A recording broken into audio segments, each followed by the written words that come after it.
Did you know that some Game Boy cartridges could actually talk to each other without any cables? No link cable, no accessories, just two cartridges and a tiny infrared signal. This is GBKiss, a little known technology from the late 90s that allowed Game Boy games to exchange data wirelessly. GBKiss was developed by Hudson Soft and released in 1997.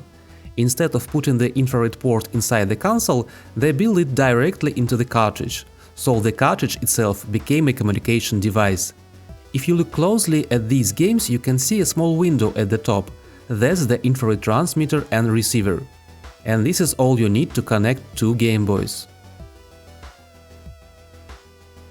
There weren't many games that supported GBKiss, and all of them were released only in Japan.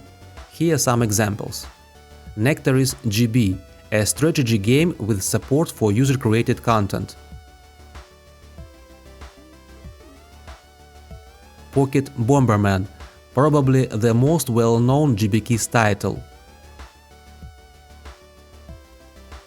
Super Bidaman Fighting Phoenix, another Hudson Soft release, even packaged in a metal tin. And Pocket Family GB, one of the more unusual cartridges in the lineup. Some cartridges even had larger shells, because they included extra hardware inside, like a speaker or a real-time clock. And if you open them up, you can clearly see that these are not typical Game Boy cartridges. There's much more going on inside. So, how does it actually work? Let's start with something simple – sending a message. First, I take Pocket Bomberman and open GBKiss menu.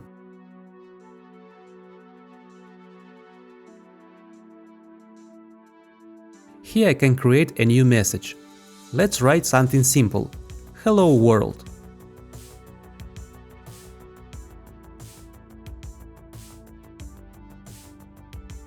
Now I save it and prepare to send.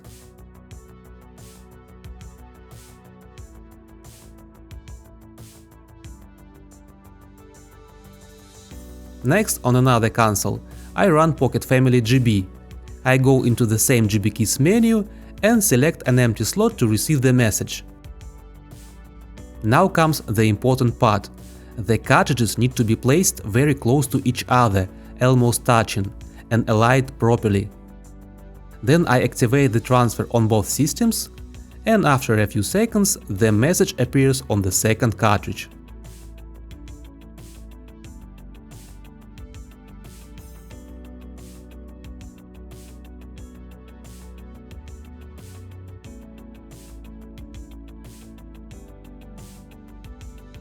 Hello World successfully received.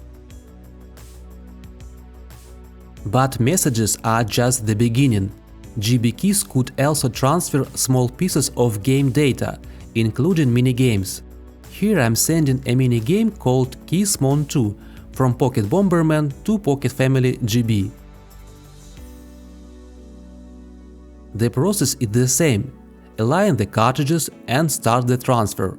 Once it's done, the minigame is now stored on the second cartridge, and you can actually launch it on both systems.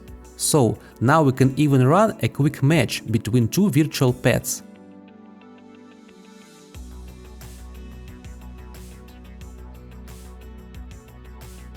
It's very simple, but also pretty impressive for a Game Boy.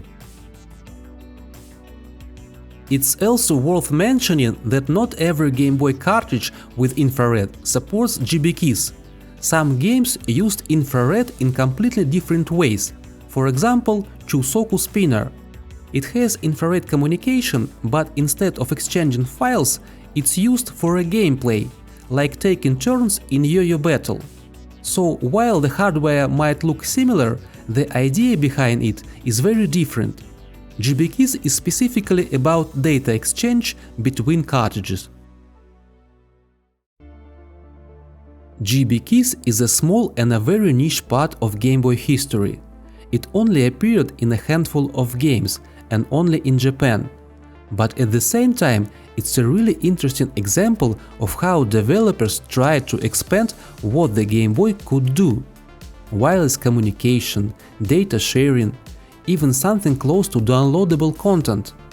All of that built into a cartridge. And somehow it still works today.